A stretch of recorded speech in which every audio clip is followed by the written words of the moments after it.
Greetings, friends. Welcome to Free Range Thinking. We are here again in our cozy recording caves, ready to dive into some interesting topics and rabbit holes. And I'm Alex Carl. And I'm Sharon Lee. And every week we serve up a delicious buffet of neurodivergent topics, discussions, questions, and explorations around the subject of living as a neurodivergent human. We enjoy talking about and celebrating how people like us can not only thrive in today's world, but prosper. Because the world desperately needs neurodivergent humans like us to bring real transformation and evolution to mankind. We are the keys through the shitstorm of a one-size-fits-all world. And that is no joke. That is no joke.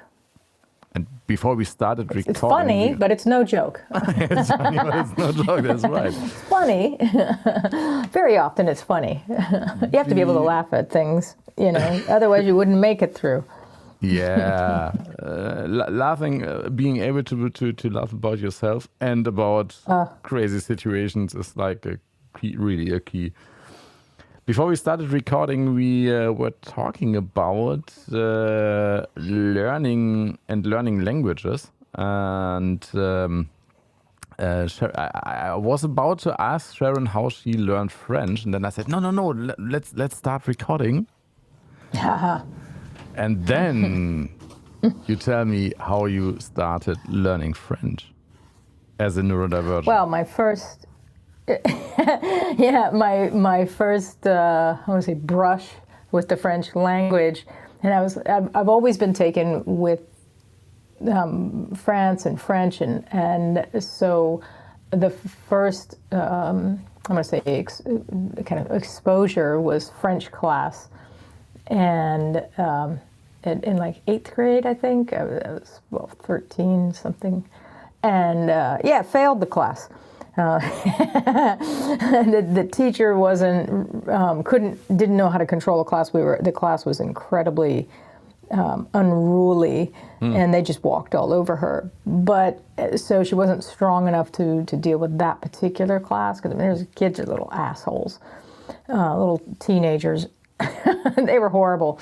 I felt so sorry for her, but at the same time, I was just like, she wasn't that good of a teacher either. You know, it's just it wasn't just the controlling of the class, it was how she was teaching it, so she couldn't hold anybody's attention. You know what's I funny? did feel really sorry for her. I think she quit after our class.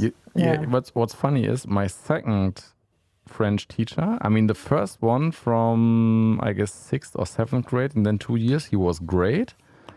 Really humorous and really, really fun and really engaging. And after that, the teacher we got then was exactly like you were describing her, and ours was some kind of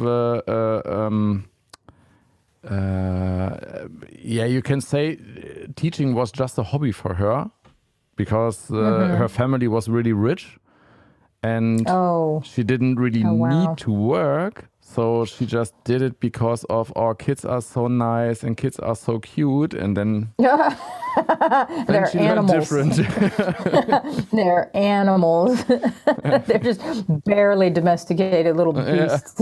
Yeah. You feel sorry for them, you know, having to learn that. Yeah, me too. In hindsight. But yeah, the French, so that's class, and I thought, well, maybe it's not for me. And it was hard to tell then whether, but I liked it. I still liked it, the French language, but didn't really do it. So then then later on in school, I took Spanish. And so I thought I would use Spanish more. So then when I met Lydia, then I just furiously started studying French again. And I literally just was reading and listening to tapes, listening to French music. I mean, saturated, absolutely saturated. Totally immersion. And I told her, total immersion. And I told her that she could write to me in French, and then I would write to her in English, and then that would help. But it was like it was brutally difficult, and so I was having some friends that spoke French, kind of It's like the letters, and you can imagine when you're at the beginning of a relationship, you know, the nuances of it. And like, well, what do you think she means by that? And so the whole thing is funny and ridiculous of what I was doing, you know. And I wasn't young, and this is, And that I was 30, pre-Google Translate. mid-30s. Oh yeah, right. You know, yeah. So this was in 98, 97, no, 96, 98. I'm terrible with years. So 96, 98. And before any of that, right? So when I first met her, she didn't have a computer, and so we were exchanging messages and kind of letters that we were writing regular letters, you know, snail mail, and exchanging faxes. I actually bought a fax to send her stuff back and forth because it was faster than a letter. Ooh. And I know, right? I could imagine how your kind of faxes may have looked like. Oh, yeah, they had drawings all over. They're covered in drawings like and all kinds of stuff. Monochrome art pieces. Yes, yeah. And exactly. And so we've kept almost everything. Yeah. We have an archive, which is actually pretty cool. But it's like notebooks. There's a couple of really thick notebooks. Keep them away from heat, especially the faxes. Keep them away from heat. I know. They're getting lighter and lighter and lighter. And so the thing we want to do is like take them out and photograph them and make sure that, because it's a really cool archive, you know, of how we were discovering each other, and you know, it's like what we were doing, but it's like a diary of that particular time and what was going on, and so it was interesting, and also the thing of, so then we started the across the ocean visitations, and because I was making more money, and you know, I had clients where I'd make a chunk of money, and then I would take off a month, and then just come to France. And then, of course, when she was in Germany, to come to Germany for a month. At one point, I said, "You need to get a computer." She was like, "No, I don't want one of those." And I was thinking, she totally is going to love this once she gets it. Yeah. And so she ended up she got the computer, and she ended up, she loves it. And I've my certain things with dealing with the phones and the computers or whatever, I've just let it go, and I've kind of atrophied. Just with the dealing with certain things with the apps and the hardware, because she's better at it. So I mean, I could do it if I had to. It's like no big deal. But she's such a natural, and so I'm like one of these people, just like, can you put the app on my phone? Can you put this thing on my? Yeah, full on, and. Because I'm lazy, so if I have somebody at my beck and call to do something like that, yeah. But we use we started communicating in English, to go back to the language thing, because I didn't, my French was so bad, and her English was atrophied because she learned it in school, but she hadn't used it at all. Yeah. But that was the easiest language for us to communicate. And we still speak English to each other, because they say for international couples, the language you start arguing in is the language you stay in, and it's true. It's true. And so I'm really happy to be back in France so that I can get better at French speaking. But I had mentioned before we started recording. my girlfriend and I, we started using English as our secret language. To talk about things our daughter shouldn't hear, like gifts or surprises or whatever. But then we like started arguing in English as well, which is a little bit wow. unfair because she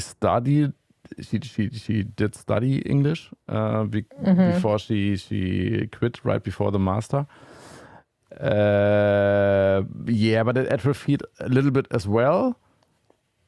But she still makes fun of me and of my especially my kind of speaking because I just speak like I don't care if I do say something wrong until, for example, if you can still understand what I'm saying, like 80%, then it's fine for me.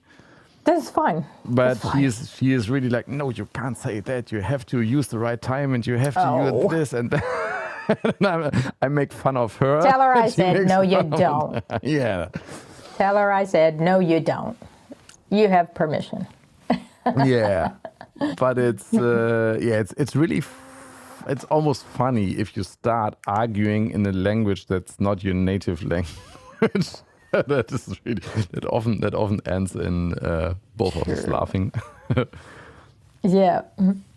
I haven't. Why I was asking the question is, I haven't tried, especially language learning apps for, I would say in a decade or so. And I was wondering if you used apps like DuoLingo or Babble or the something DuoLingo like is really good. Yeah. DuoLingo, I think, is the best, at least for me. I'm curious what like other neurodivergents use and people with dyslexia. I find it very easy. I find it simple. I mean, it's dead simple. You can get into it right away. It keeps your place of where you are. The challenge level rises. It has a good amount of like the AI in it, so it learns what you need to know, like where you make the most mistakes, and then feeds you things to work on in that aspect. But it's clean, it's seamless. So because a lot of times the apps, they're like so complicated. And it's not that I can't deal with complication, but it's like, again, the bandwidth thing of everything we're dealing with. It's like they do it simple and they do it well. And at the lowest level, you can just jump in, jump out. You can learn something if you're waiting in line at the, to get bread at the bakery. You could just, jump in, jump out, learn, just practice. Because it's all about practicing. Yeah. And so they make it easy. They make it simple, and that's what counts when you're learning the language. If you want to go deeper, because for me with French, it's very, very difficult with being dyslexic. French and spelling and the liaison and what you hear is not what it looks like. It's easier for me to spell in German. In fact, it's easier for me to spell in German than it is for me to spell in English. I always say I can't spell my way out of a wet paper bag. and in German, it's like what I hear is what you get. Yeah, that's right. And the only thing that's easy in German language is the spelling, I guess. Yeah, because it's like this phonetic. And you can guess pretty. I mean, and if you're not correct, you're not far off. Yeah. And so it's but French is a freaking nightmare to write. And as long as I've been, quote unquote, studying it, because I can read in French, and they say that if you read, you can do everything, but I can't. To write it, it's very, very difficult for me to write in French. So I use the hell out of DeepL. Thank God for DeepL. Yeah. Talk about like apps that were really phenomenal, that work really well for dyslexics and others. It's like I swear by it. Did you ever think about or did you choose learning strategy or learning app based on neurodiversities? Did you ever think about what might fit yourself best?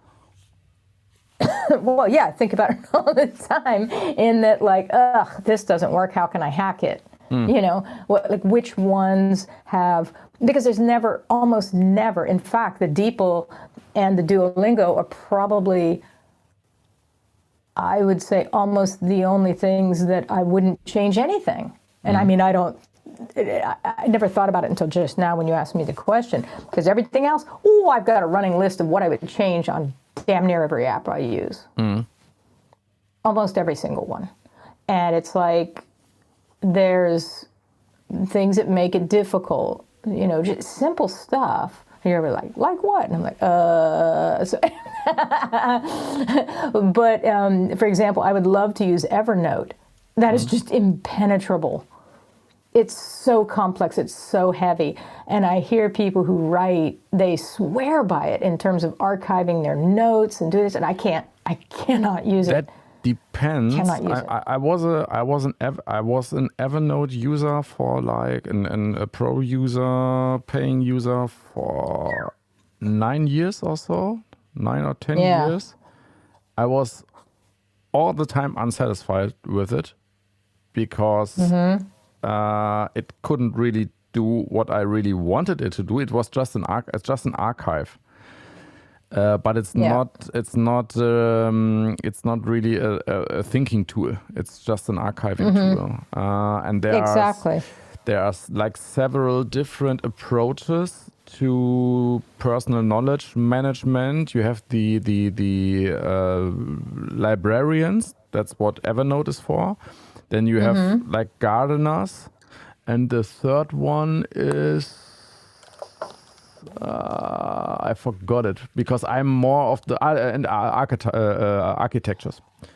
You have librarians, architects, and gardeners. And I like to collect stuff just because collecting is fun for me. So I'm a little bit of a librarian, but my working mode is much more of the gardener and a little bit of architect. I like that. Where does that come from, the terminology for that? I guess it comes from Maggie Appleton and her digital gardening stuff, or who? Maggie Appleton has some really good articles about digital gardening, or it could also come from Tiago Forte, the building a second brain guy. I can send you I put the links into the show notes. Maggie Appleton. Tiago Forte is quite hyped at the moment because his book Building a Second Brain just came out. But building a second brain isn't that. It doesn't suit me as well. Not that good, because building a second brain is really project based and really. You have to have a lot of folders, and you have to put a lot of stuff into the PARA, the para folders. That's also not quite my thing. I'm more the chaotic Zettelkasten guy who just links everything together. And then I look what's emerging from that. No, interesting, because it's the thing of being able to talk about what we do. That's like the first step in understanding how we work. Which I have a hard time describing how I work. So I should look at these things, because I'm always looking at it, but it's kind of, I stop looking because I can't find what I'm looking for, or what I do find doesn't exactly work for me. So I'll look at that, because it sounds like what you were describing, the gardeners, because I also do multiple depending on what I'm working on. So it's like on one project type thing, I'm total gardener. On another one, total archiver, librarian. So the way I do my research, and I love me some research. What might app-wise? What might work for you app-wise could be. We talked about that some months ago. I guess it could be Obsidian, because Obsidian can be really complex.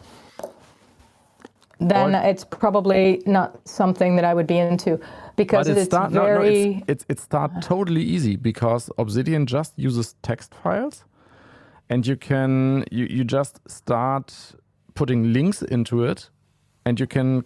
It's like building your own Wikipedia or your own wiki on your own computer without. You don't even need a cloud, and you can.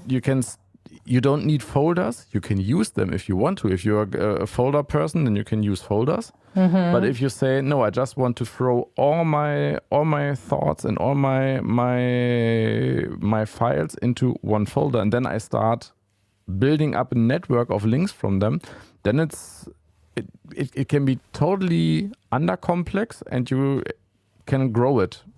Interesting. I'm downloading it as we speak. Yeah, and it's free, and you can use.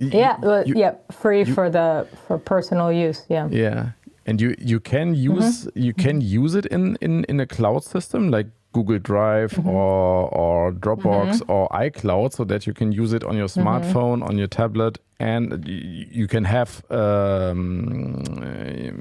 It's pretty easy to use it with all your devices. Or you can say, I just want it on my computer. Some people just want it on their computer and nowhere else. And I like to access all of my files from all my devices. So you can build it. You can build up the complexity step by step. That's really nice. What I was thinking when you were describing how cool would be an app. I just have the next unicorn app idea.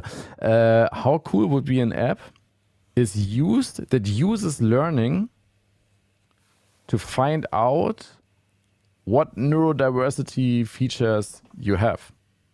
Like you start learning a topic, or you start learning a language or mathematics or whatever, and the AI analyzes how you are learning, where your challenges are, and what's really easy for you, and from that it suggests where on the neurodiversity spectrum you could lie, as in, hey, it's really easy for you to research new information, and you are pulled to the interesting, but it's really hard for you to repeat stuff that might be boring. So it could be that you are more on the ADHD side, for example. That would be really cool. That would be cool. It's going to be interesting in the future with like what's going to happen with AI. Now we have to be very careful that certain aspects of the AI and our data is not weaponized against people with neurodivergence. And so this has been a big concern. And so I kind of keep an eyeball on what's happening with that, because it could either be really useful and supporting, or it could be very bad.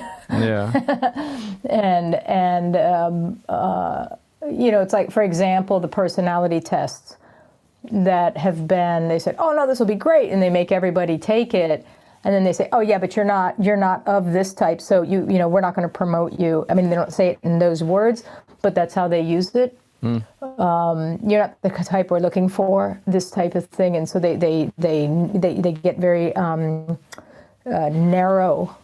Some certain companies and HR and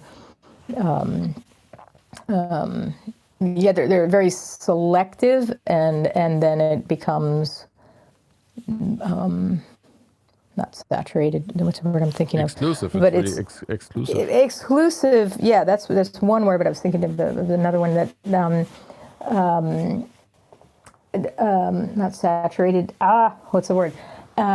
It's condensed for sure, but it's very and yes, exclusive.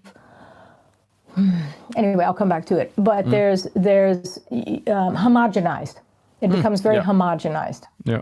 And so anything that becomes homogenized, the diversity, they have less and less diversity the more homogenized something becomes. So by using the AI and filtering out for people who don't fit a certain model, but that's if they start using that and it becomes a norm, that's when it becomes dangerous. Yes, and yes, and that's a problem of how you use the AI, because you can turn. Absolutely. That is more the problem of how people use it, because you can turn it completely around and say, okay, dear AI, help me to diversify my organization as much as possible.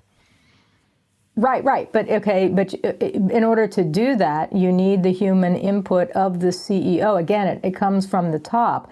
Now, if you have a CEO that wants to get ahead at all costs, you know how they're going to be using that. So it's like, sure, how it should be used and how it's actually going to be used. This is the scary part.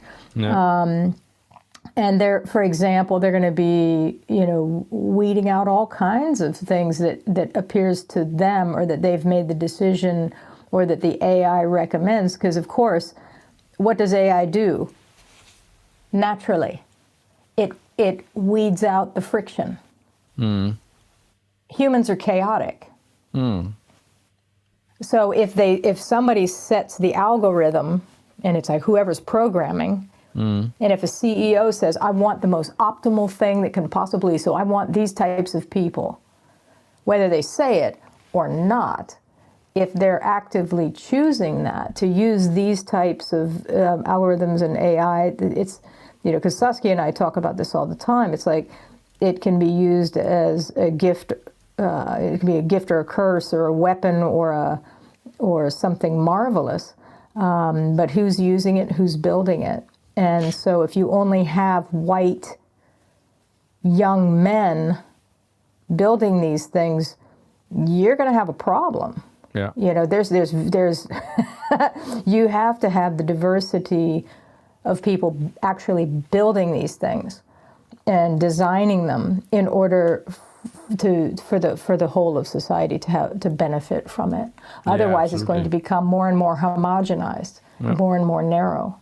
This is the thing. And when the AI is really good, then it would tell the CEO, to get ahead, you need diversity and you need the friction. Because but humans are such that they won't listen to what they don't want to hear.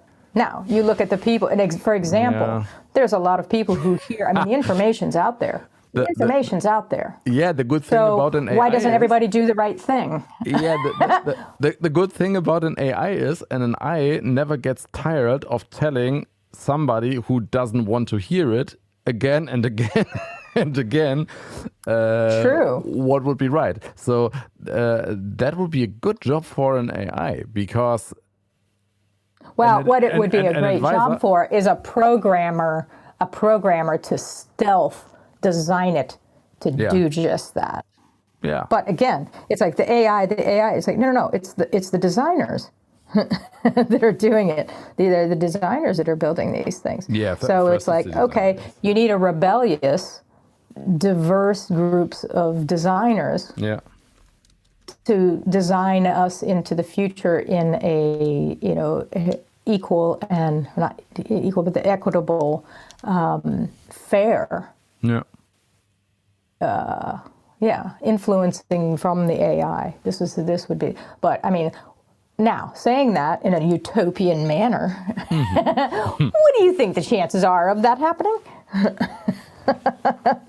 Judging from the predatory aspect of humans later on, but I have a really hard time believing that'll happen in my lifetime. I'm a realist. I would love to see it happen.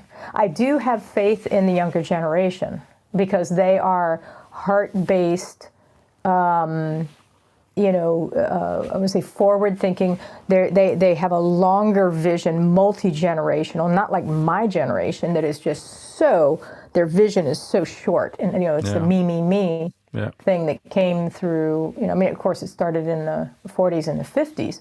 But, up around my generation, it was the baby boomers. I'm on the very, very tail end of that. But, yeah, it's culturally, me. And the this short-term thinking that's so prevalent in our generations. I just started reading and listening to some keynotes of a guy I just discovered. It's a really old white German man, but he's really, really smart because he said something like you just described. And he was for several years the president of the Club of Rome, I think, in the 2000s or so. And I think he is he's the kind of physicist. I guess the physicist is the guy or are the people who do physics, right? And not the physicians. Not a physician is a doctor. Yeah, a medical. And he's a physicist who does physics. He's totally into sustainability and how to avoid. He has some really good ideas about how to avoid climate change, and he says we need a new kind of enlightenment to get this into the heads, and especially into the heads of older people, because older people are in this state of he describes this as a NOW-Drunkness, or being drunk of the now, and the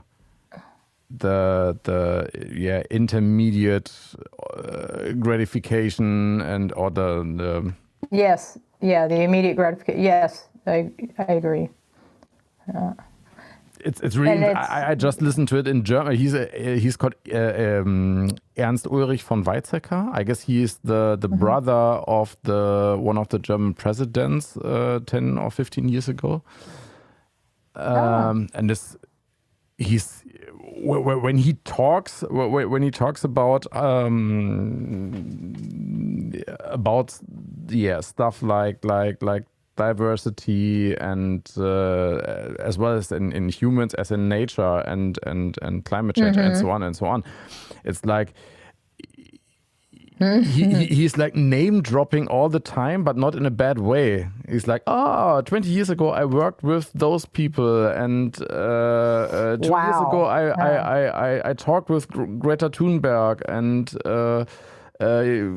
we sat down, and she said she's just here on this conference just to listen, and she doesn't want to give a talk, and then we sat down and talked like half an hour, and so this.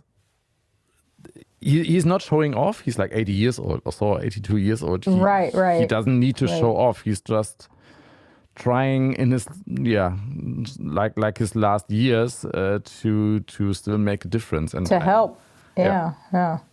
See, the people like that, I'm so grateful for, because they have they're sharing their actual wisdom. Yeah. And again, it's like what did we have in place to encourage and grow wisdom in the past couple of generations? It was this competitiveness that is so pervasive, and luckily there are a lot of older people that are wise and that can help us get to where we need to go. Voices in the storm, so to speak, which is, I try and watch out for them. I was just listening this morning. Hold on, I get he's got a horrible name for dyslexics.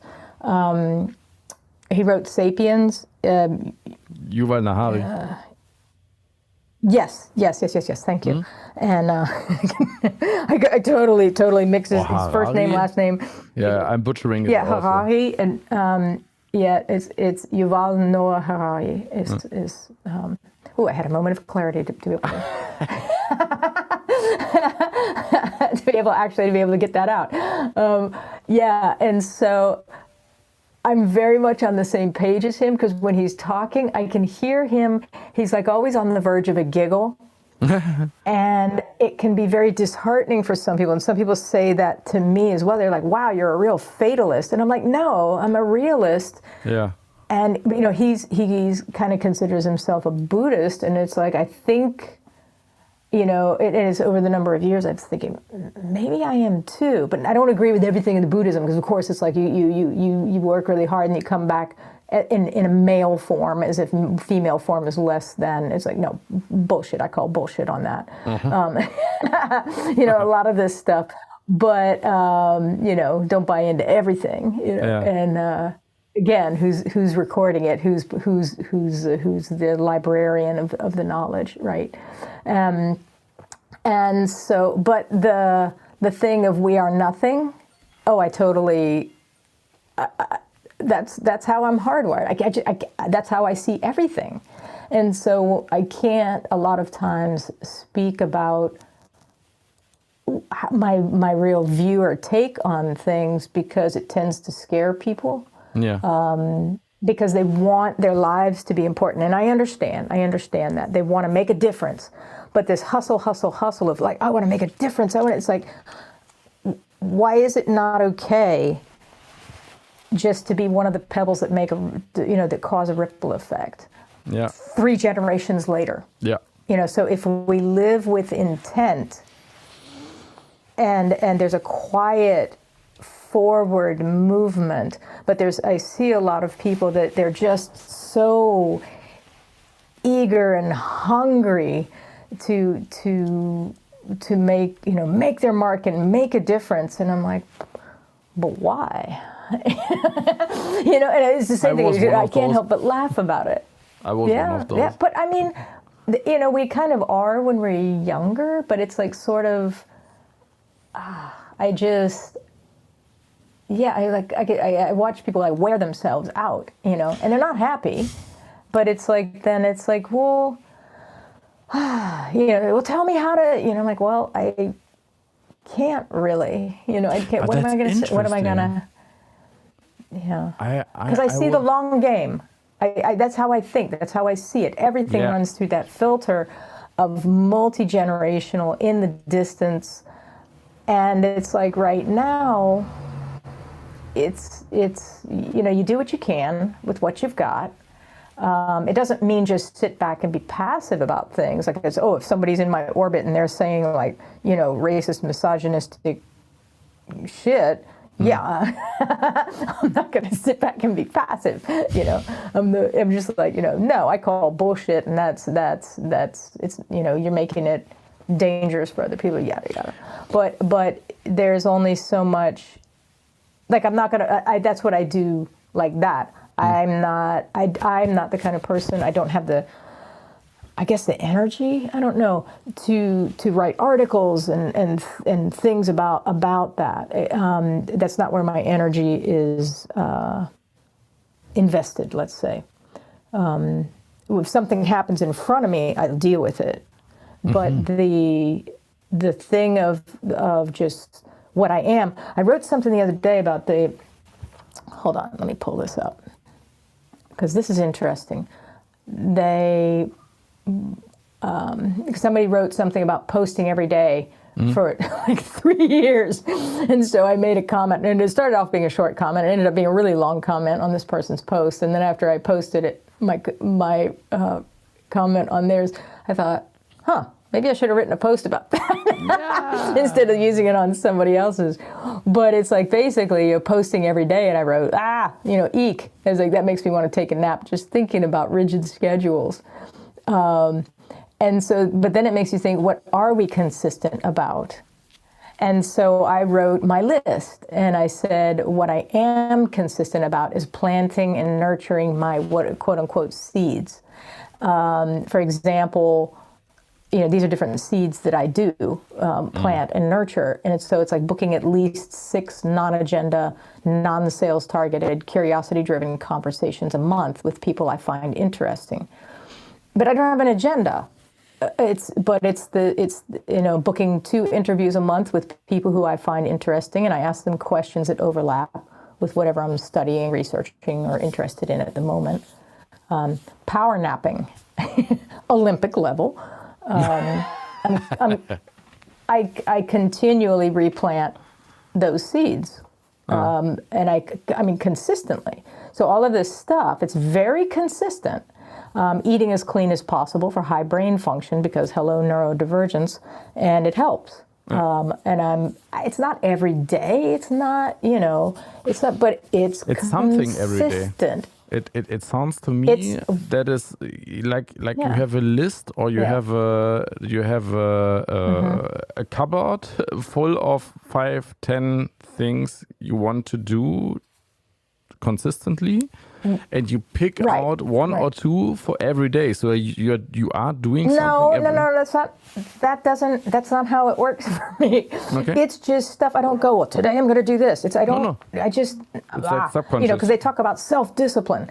It's like, no, this is my baseline of consistency. And people, because they'll look at from the outside, they could look at my life and go, well, you just pretty much don't do anything consistent. We can't depend on you. And I'm like, oh, wait a second. There are very, very, very few people who can go toe-to-toe in terms of consistency with the things on this list. Yeah. Getting enough rest, eating as clean as possible for highest brain function for as many years as I've been doing it. Regularly touching base with the humans that I care about and who interest me. Another one is regularly and often set small, scary, seemingly impossible, crazy little goals and or deadlines. The number in the week is not important to me. Yeah. It's just that I'll go, oh, I should do this, and then I just do it because it's fun. So it's like, and that's just a beginning list. That's not even all of them. But man alive, am I consistent about these things? And it's like, people have said to me, wow, you really do the things you say you're going to do, but never in short term. Never. They always look back at it through the years, and they go, God, you did damn near everything you said you were going to do. And I'm like, yeah, and what's the surprise of that? But the thing is, this consistency, like, what are we doing that's consistent? It's like, for example, my mom raised us to give ourselves time every day to think, not meditate, not everything, just to hang out and think, and she showed us stuff like that is important. Reflection. And it's like, if you're not reflecting every day and just going Mach 1, you don't have time to rest. Your brain doesn't have time to rest to then know, to have perspective on what you're doing. Yeah. So my consistency, it gives me such a solid structure from which to navigate everything I do.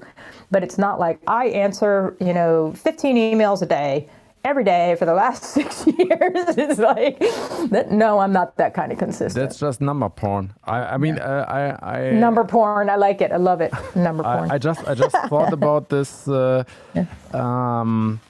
I used his analogy several times myself in my career, but I just found out several weeks ago that it's bullshit, and I really would like to talk about that with himself, with Seth Godin, because Seth Godin has this saying that there is no writer's block.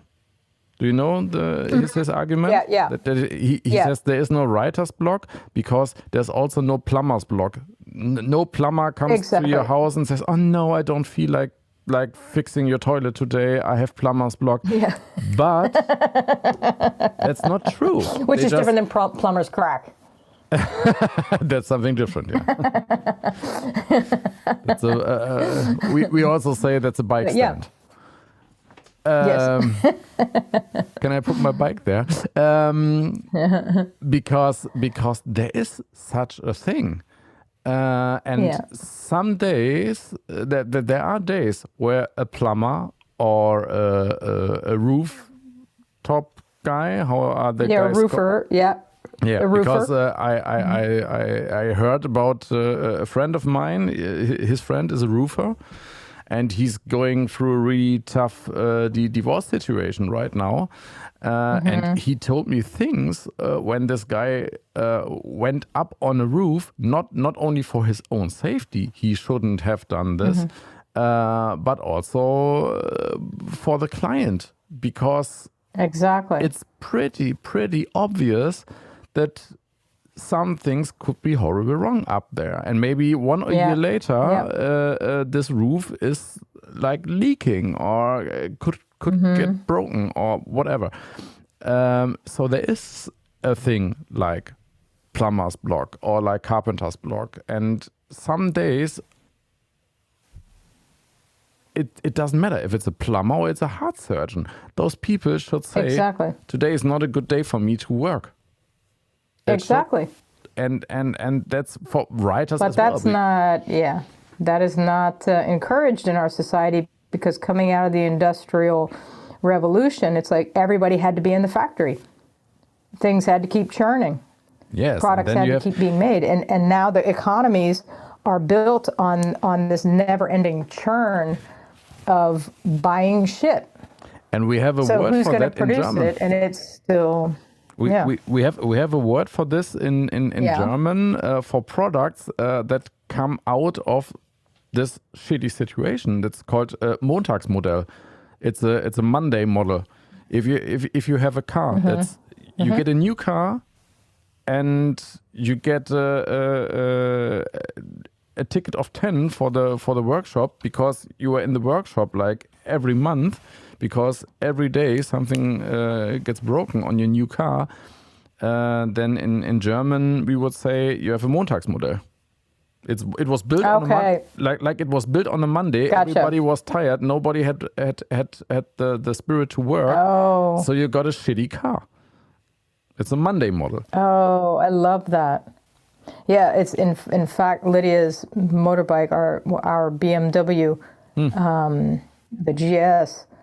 It has electric problems from the electrical something or other, and it's like one thing happens electrically here, and then another time it happens electrically over here on this part, and we're trying to get it fixed. Nobody wants to take responsibility. Yeah, and maybe somebody just had a bad day when this bike was built, and in effect, she now has a bike that doesn't run properly, and maybe just somebody had to say, okay, I'm staying at home today, or let me do some paperwork, but just don't let me build some electrics into a bike, because it's not going to work. Yeah. But until, again, the whole, it's frustrating. It's frustrating to me. And my mother would talk about it. It's like the more you know, the more you have to deal with the frustration, with human behavior and the psychology stuff. But especially the human behavior. It's like, at what point... Because the frustration thing and the anger of it, it could just overtake you if you're not careful. And the futility of it, of why go forward.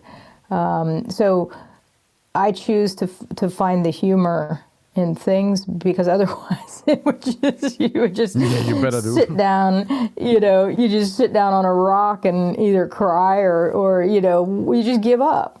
Yeah. And so it's like, what are the alternatives? Yeah. So you have to find the humor in it and move forward. Because, and do the best we can, and be fair, be gentle, be kind, be kind to each other. Yeah. But in terms of the kind of with the pandemic and everything that happened and where we are right now, and with this kind of booming awareness of neurodivergence, neurodiversity in general, but neurodivergence, and the value of the people that are on the, creative, outside the box, marginalized thinking, not marginalized, but margin, marginalized means that we've been put there, which, yes, that, but there's also, in terms of speaking about it, because just coming up with new languaging around that. Yeah. Whereas if you speak about it, people are like, oh, we need one of those. Not just to fill your quota, but, actually, because that's what's going on now.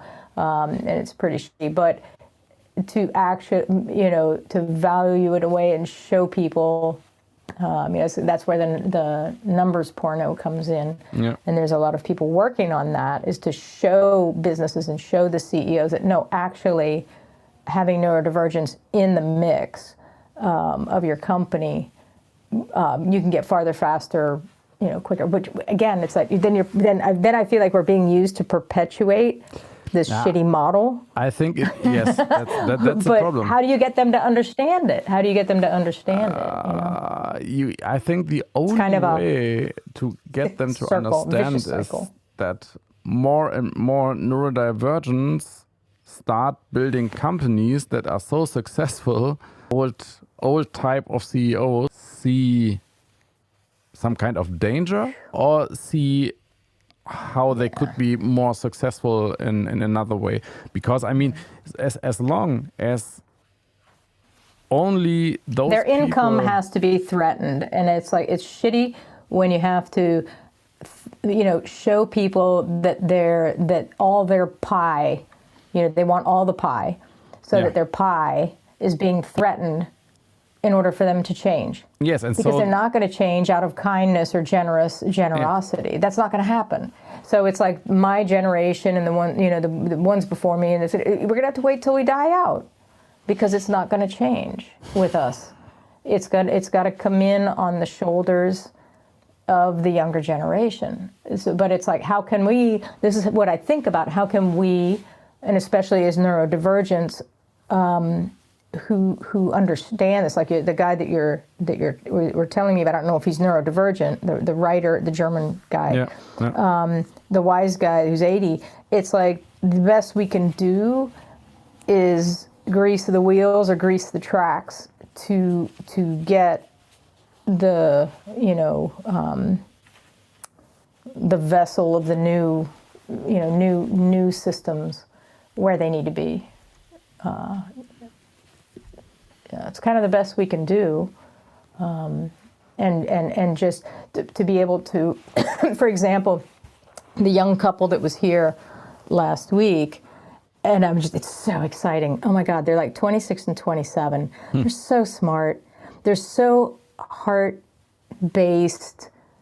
community-based, but yet they're like hyper entrepreneurs, especially her.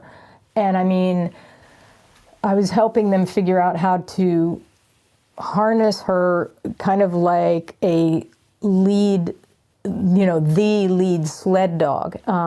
Not harness her to stop her, because some people, she's a little bit like me. She's kind of ideas, and I said, what you don't want to do is harness her to an anchor. That's the worst thing you could do. But I gave them kind of new languaging and said, okay. And I told her, I said, okay, because I'm now their community coach, their coach for the core group and for the community thing that we're building. It's very exciting. And the fact that they understand the value of that, because the younger groups do. And for example, they got another young woman who's the marketing person who's coming into the configuration. And when Jen told her that they have a designated coach, the executive, the executive coach of this group, this young woman was super excited. Super excited. Now, you don't get a lot of people coming into companies that are older that are super excited by that. They actually feel kind of threatened by it.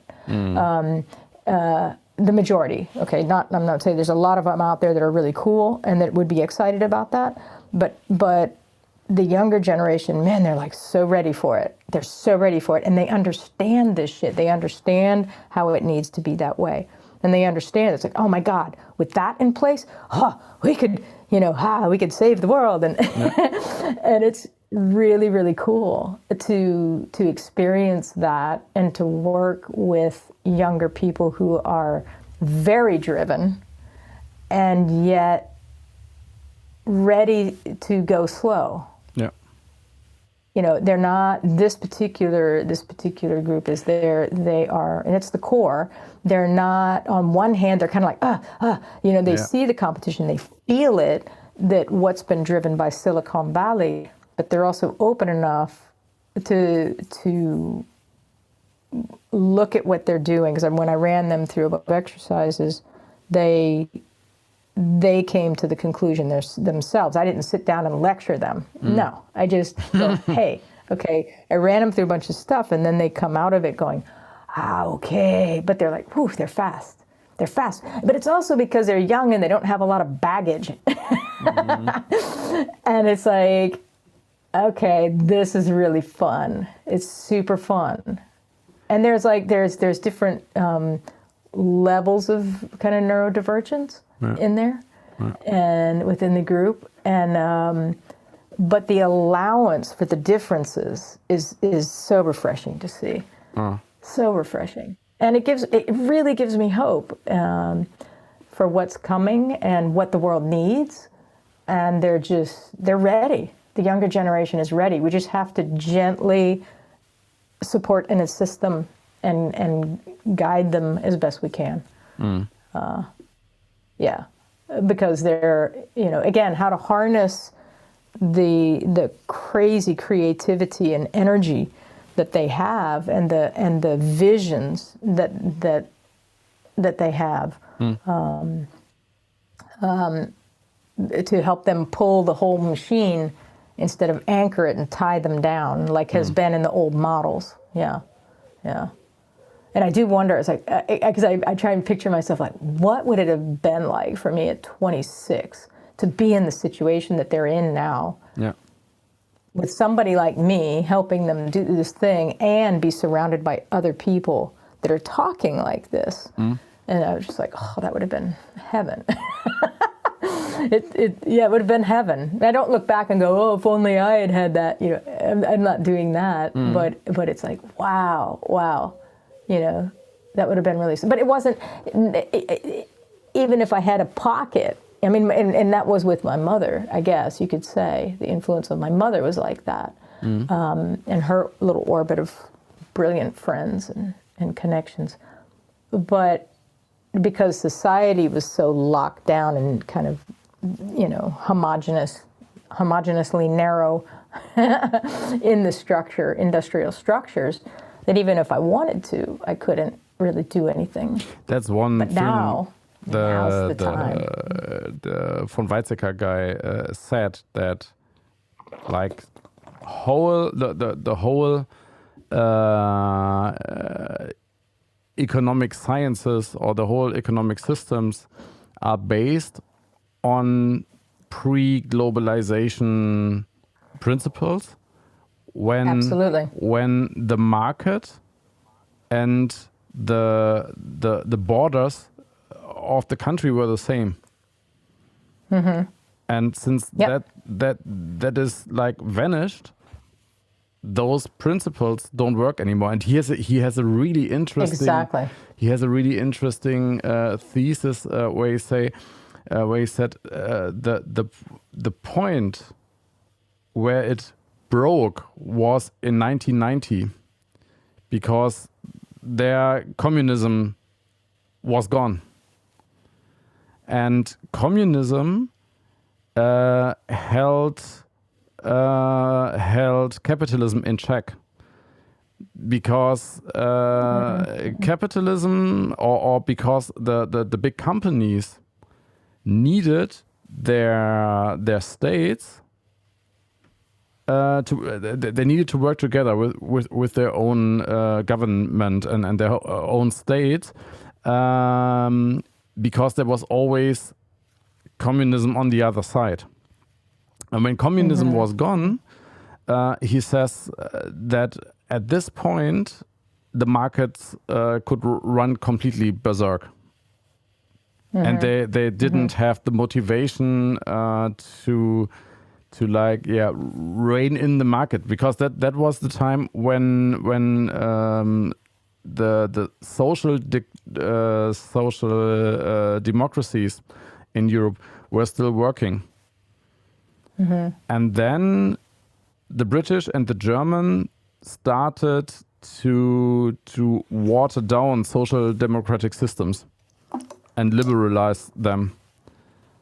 And all the European states that kept on social democratic or on really social democratic systems, they had rising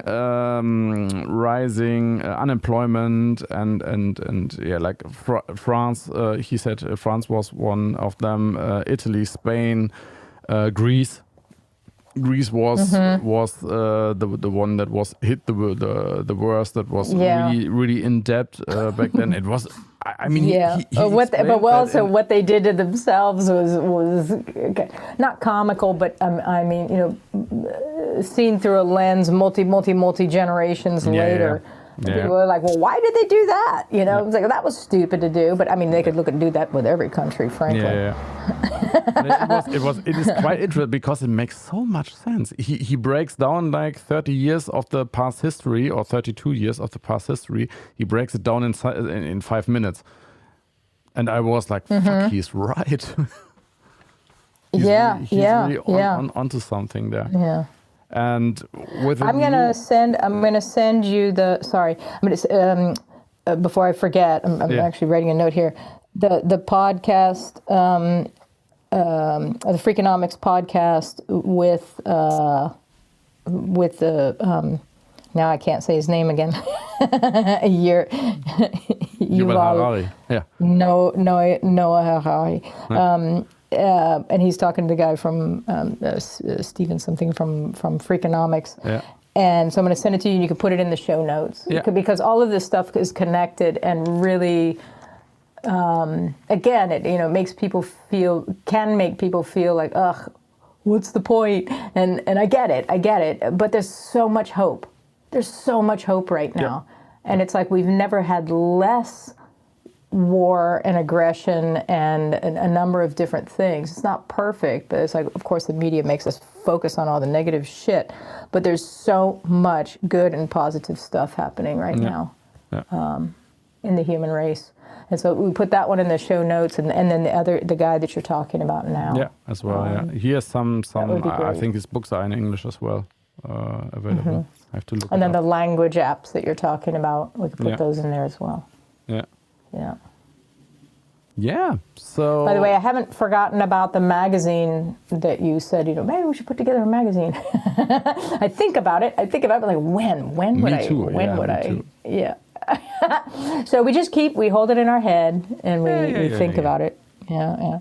So go ahead and finish your thing. I'm sorry, I kind of sidetracked us on that. I just wanted to establish the downhill parking because last time. Yes. We already did a downhill parking to how do we find collaborating partners. We didn't catch up there yet, but I was thinking a lot. The last week, I was thinking a lot about establishing a topic or the phrase neuroproductivity. And then I Googled neuroproductivity, and I found out that the Laure Lecomte, where I met Saskia in this community, the community where I met Saskia back then, she wrote an article about neuroproductivity, which is just based on brain chemicals. And I thought maybe we can think a little bit next time about which productivity hacks or productivity systems or how you can adapt productivity to your neurodiversities.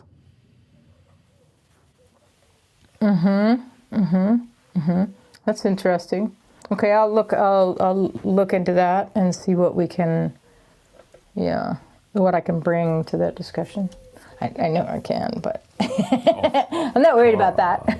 No, me neither. But that which way, like what aspect of it would be kind of helpful or interesting, and Yeah. or I should say interesting first and then helpful. Because if I'm not interested in it, I'm like, nah, I don't care.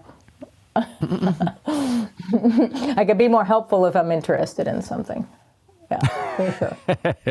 Yes, me too. Yeah. Yeah. Cool. For sure. Yeah. Excellent. Well, that was a great conversation. It's like every time we have a break or like go on a vacation or something, it's like, wait, we have to talk. Oh, yes. No, Is there already cool. something you can tell about the startup from this couple, or are they in the really early phase of building it, or is there already something I can. we can link to I as can well? give a teaser. I can give a teaser because it's and I can talk more about it at some point. But it's actually a platform for a surfer community. And this is what they're starting with. There's other aspects that can grow. Yeah. But the surfing community, and she's a surfer, and her younger sister's a surfer. Yeah. But it's like if they travel, it's like it's like, are they going to travel with a surfboard? Are they going to, if they want to go to a place and they're at a place and they're like, look, oh my God, there's waves. And it's like, where can I get a surfboard? Where can I get how can I, or they're at a particular coast and they're like, but they're close to it, but not close enough. And so it's like, where can I get a ride? Can you hook up with a local, Yeah. And so it's called Spot. And they're going to be in next week and a half, they're going to be in Biarritz and at a Web3 salon at like a little convention thing in Biarritz. So they're going to be there in a stand, in a booth, and because they want to like use the NFTs and kind of Web3 or whatever to help build the community. And so I was working with them to bring it together because like my friend John, who's a surfer, he's in Boston, he surfs, and he's an engineer, he travels a lot, and so he would totally be into what they're doing. So it's not necessarily the Airbnb of the surfing community, but there are similarities, but they have like numbers and statistics that if people travel with surfboards, the chance of your surfboard going through the luggage fiasco without being damaged is getting through there. And that's if and the more times you travel with your surfboard, the numbers go up at the damaged board. It's crazy how high it is. And we're not even talking about Ryanair.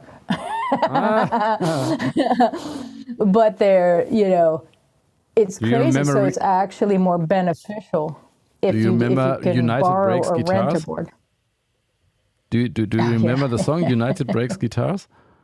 No. It was a musician who saw through the window of his of the plane window how the guy was throwing his guitar and breaking it while packaging it into the plane, and he made a song about it. It's like 10 years ago or so. It was one of the first shitstorms of social media, you can say, because he got. I mean, back then it was this millions of views on this video was really, really, really a thing back then.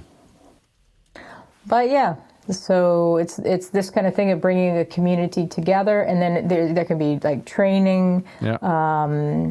All kinds of interesting stuff. And so I'm actually doing some artwork for them this week that they can take with them to the thing. And they've got a guy doing like 3 to 5 NFTs that they're going to have an auction. And I'm helping them come up with a chart for, and I get to have my name on it, to compensation, trade, donation, things like this that don't exist, and because most of the time they have that shit hidden, and I say no, put it up front so that the people that participate are empowered within the community, not like you tell them what they can do.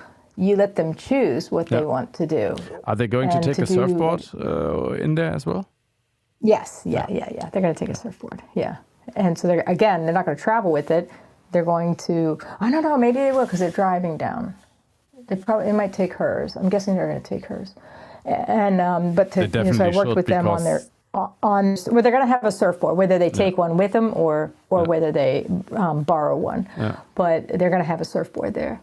But there's, helping them work on getting their story in alignment and like what they're doing. So it's very exciting. It's very exciting because it's like they want to help, like, part of the everything that they do. There's a certain amount of donation built into it for cleaning the ocean. Things that surfers care about. And I mean, it's I never surfed. I have nothing to do with surfing. I don't go into the water that much. But as soon as you explained it to me, it was like, okay, that makes totally sense. Because when you are in a foreign city or even in a foreign country, find those spots where you can surf, where you have this great waves, where to get there or how to get there. Right. Where can you park? Right. I mean, is it safe for women? Is it dangerous? Safe for women? Yeah. Yeah. And how do you deal? Because some of the surf communities are really aggressive. Yeah. And so, but all of this stuff, the cultural thing, there's going to be like cultural coaching. There's going to be all kinds of, it's wide open, which is really exciting for me. Yeah. To be able to help them and support them, but I also see my place in it. And it's like, wow, I could do, I could help them. And now here's the other exciting part for me, is because I could help other people and other startups, and I've kind of like done some coaching with that, but I'm not into like their products. I could see how they're helpful, yada yada. But this is where I live, because surfers have a natural connection to flow state. Absolutely. Anybody who's doing sports, especially like this. Athletes and people who are spending lots of time in nature, they are more connected to themselves and flow state. Their flow state, I'm going to say core selves. And so these people already have a foot in an area, so they're already ready for me in my kind of workshops. And so that's very interesting to me. And so it's like whatever I can come up with, there's this audience already there that understand some of the concepts I'm talking about. Because if I'm talking about it to engineers and most of like the C-suite, business owners or whatever, they don't know what I'm talking about taking time off and for self and chilling out. They don't know what I'm talking about. It's like I'm speaking another language. But people who hang out in nature for big chunks of time, they know exactly what I'm talking about. Yeah, I mean, so I'm like, is like, wow, this is in complete alignment. It's in complete alignment with me. Yeah. So when they were here, by the end of the 3.5 days, we were, we found ourselves sort of having this little love fest, this cerebral love fest thing. It was like, oh, this is great, And have you how it should be. Have you thought about going surfing yourself already? I've done some when I lived in Hawaii a long time ago, but it's the not big waves by any stretch of the imagination. Very, not ready for that. I'm not a very strong swimmer. Me too. But I've done some windsurfing. Okay. I like it. I really like it here in France because but the water's cold. It's the Atlantic. It's like I prefer a little bit warmer water. Because I'm not ready to. I probably end up, because of them, I will probably end up doing more than I ever have before. But fully wetsuited, because I'm like, wow, the water here. Now, if I travel in other places, if I go with them. I'm excited about it. And I like being in the water. Yeah. I'm getting ready to purchase a stand-up paddleboard. Yeah. That and kayaking. I do the kayaking. So I love water sports. And so, but all of those things, there's a possibility for them to branch out when they're ready and grow organically, not just cram it on because they can. Yeah, sure. But they understand the organic thing, growing thing. Whereas other startups, they're just like, no, now, all of it now, do it now, bigger now, scale. And they're like, and they're just ready to do it organically, which is really cool to see. Yeah. And there's a phrase that I came across that I've been using because it also fits, is the, hold on a second, that one as well.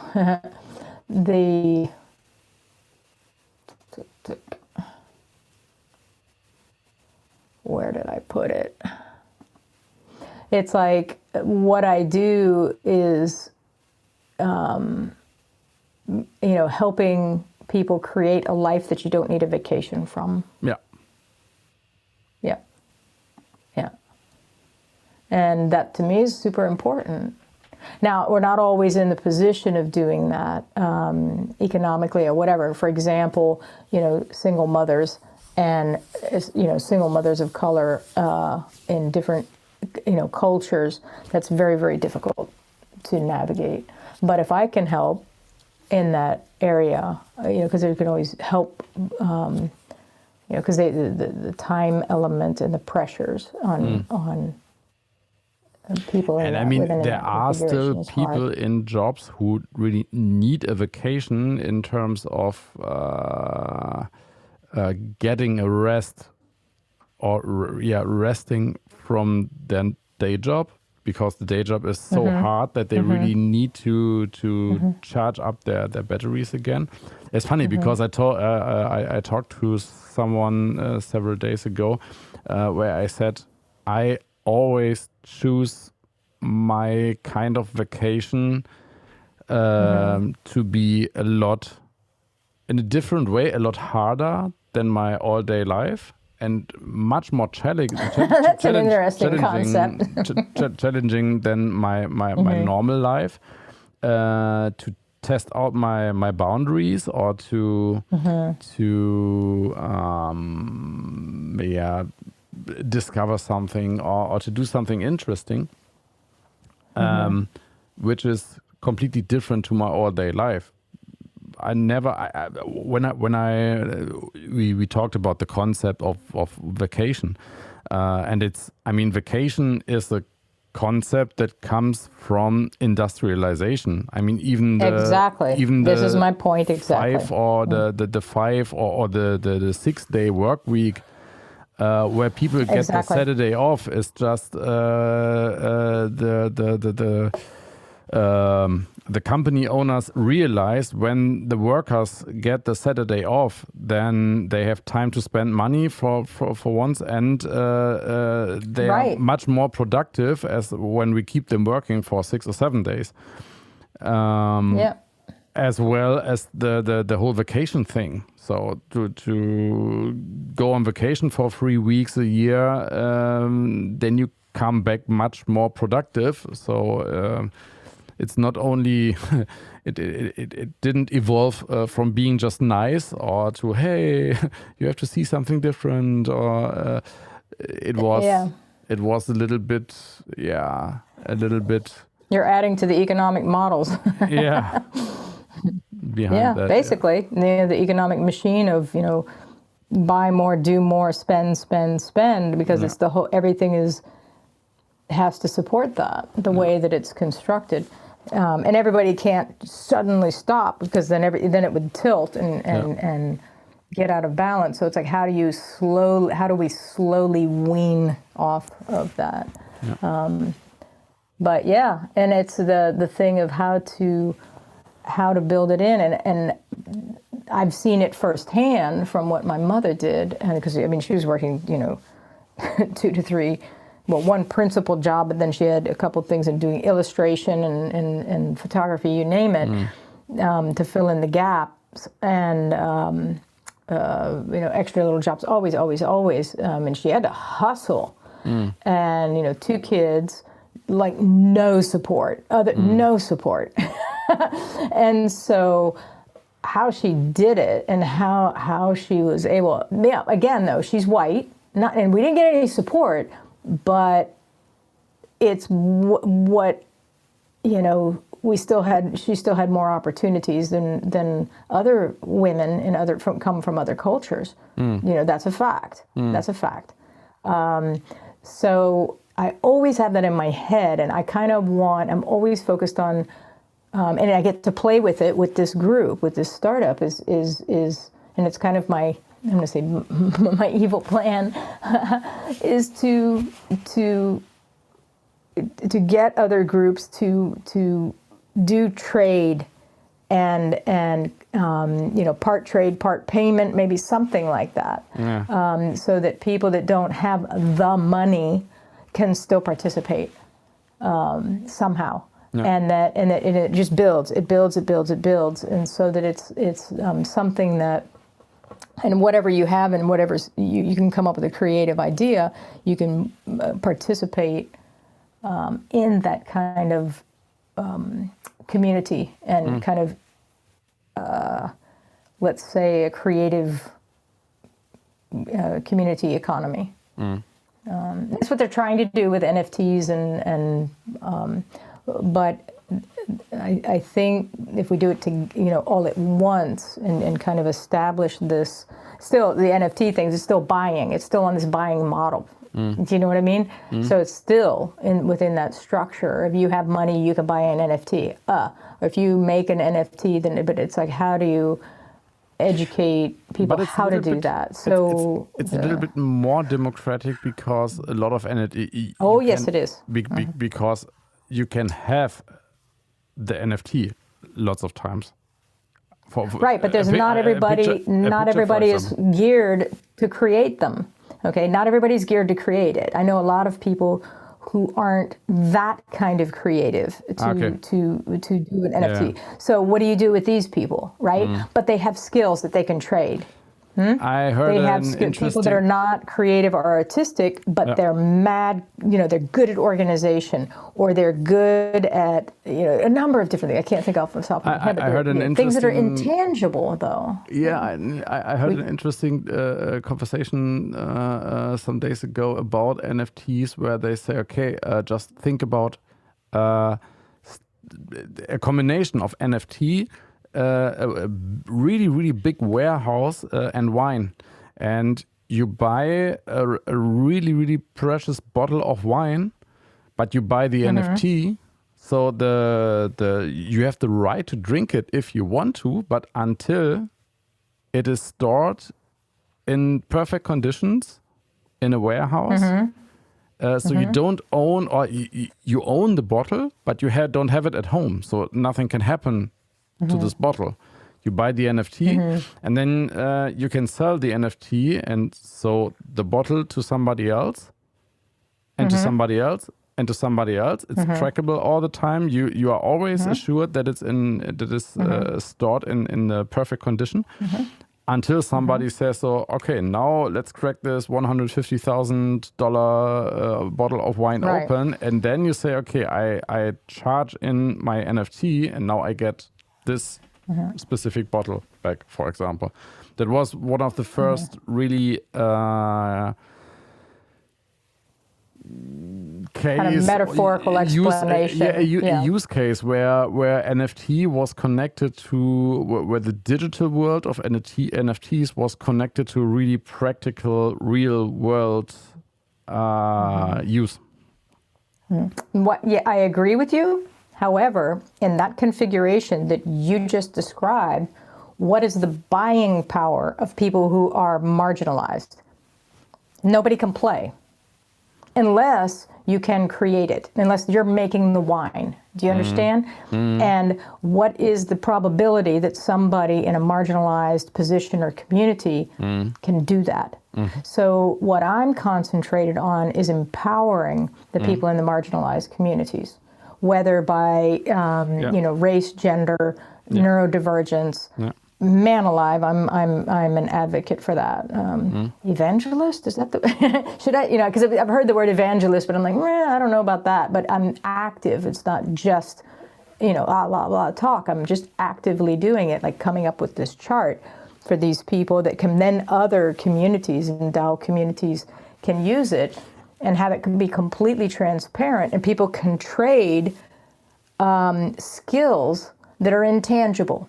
Because up until now, it's the only way to do that is get paid for your quote unquote skills. But there's stuff that people should be getting paid for, that they have a natural talent for, that it's like, but until somebody teaches you, it's like, hey, you can, if you look in this community, see if there's anything you like and make them an offer. I think... But people aren't used to doing that. They're used to just going in, having people tell them what to do, and then offering them the pay that the group thinks is realistic. And I'd like to change that.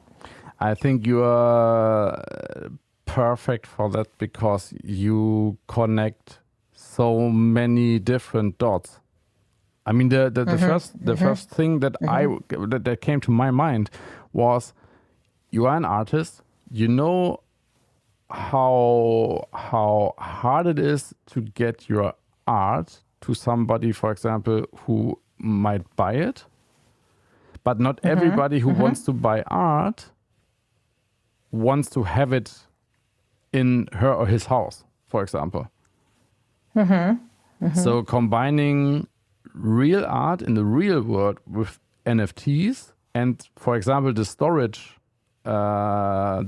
idea, so that somebody who says, okay, I want to invest or I want to buy art, but I don't need to have it around me. I just want to support young, interesting artists, for example. And giving those people the opportunity to say, okay, you buy the NFT of a real art piece, and if you want to, you can like order it, or it can be shipped to you by any time, but you don't need to have it right now. If you want it in a year or in 2 years, then you can have it in 1 or 2 years. And that's if it's physical. If it's physical. Yeah. If it's. But again, what's exciting about it is that, because somebody can do a song, somebody could do a poem. Yeah. Somebody could. I mean, this is what's exciting. It literally blows the doors off of what you're creating. But I see more than just the arts. I see there's other ways of doing this for people. And so, for example, you can load something on and say, like a token, because this is what's interesting, the non-fungible tokens, that we're going down a total rabbit hole. Sorry, folks. But I could give you an example of like what they're doing with this surf community. Is say you can buy a token and in a certain aspect part of this community.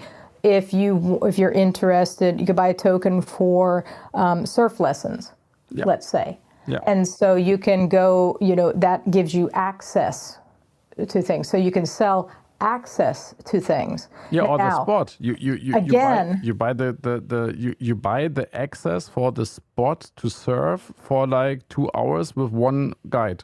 And not the spot, but I mean, but you this one guide would only take you exclusively, for example, to the spot, or one group to the spot, and just right, or you get a spot, a place in a group of 5, let's say, that's going out on that particular day, if people happen to be in the same area. But the thing that interests me is that instead of only having to buy the token, that you can also trade things. And because everything that we're coming up with in this chart has a value. Yeah. And this is what's interesting, is that it's not just money. Yeah. And it's kind of like the Wild West of valuating things. I mean, right it could now. be the start of a real circular economy, because you can trade in exactly like you can say, okay, I trade in this mouse, for example, for an NFT, and I can trade it for something else. Exactly. Exactly. So we can take shit that we either already own or skills that we have. For example, say I want, just off the top of my head, something kind of intangible. I want somebody to do, like, you know, I'm not big on this, but I'm trying to think up something that that's kind of intangible. So, because a friend of mine had this done, and so sort of like a tarot reading numerology thing. So you have a consultation. Yeah. Now, I'm not going to go and research that, but it's like, hey, is there anybody out there that's doing that? Yeah. Do you want to trade that with maybe partial payment of something? So say I did that. Let's say I did that as a skill that I studied that. And so I would say to this group, okay, I'm interested in this surf course. Can I put load onto your thing? You know, of course we'd have, you know, everybody has to vote on it and talk about it, what they want in their bank, so to speak, their community bank. And they say, that's an interesting thing. I'm sure somebody wants that. So yes, we will take, you know, say €15 and your thing and your consultation. And we'll put that in our quote unquote little community bank. Do you understand? Yeah, you can trade things and you can trade things, money, services, skills. This is what I think is interesting. And this is where it really gets fair and the equity of it, because everybody I talk to, no matter where they are and what economic scale they're on, humans are talented. Humans have all kinds of skills. And until you have a conversation with them, you have no idea what you can learn from each other. You know? And so I think it's the biggest untapped, like you say, circular economy type thing. And I'm sorry, I can talk about it all day and night. I have to go now, but we have to park that. Yeah, me too, because I've got another call. Yeah. That is so cool. But, that's such a good idea. Yeah. So I'll give definitely keep you updated on it. And, please do. I won't talk about it in every podcast that we do. I promise, folks. It's his fault. He asked me the question. Right? But it is interesting for people of that divergent communities and neurodivergence especially. Yeah. We can play. It gives us this type of thing gives us permission to play. Yes. Yeah. Yeah, cool. Cool then. Then we wrap it up. Get to the school in an hour, so I have to wrap up now. Pick up the kitty. No, first of all, I have to. We have a meeting there for the Montessori organization, and after that, I take her home from the real first from the first day of school. Mm-hmm. Put that link in the show notes as well. Which link? The Montessori. What is it? The association, the academy, so people can. From Montessori Bielefeld. Mm-hmm. Yeah, or for the was there a national one as well? No, it's just local here in our town.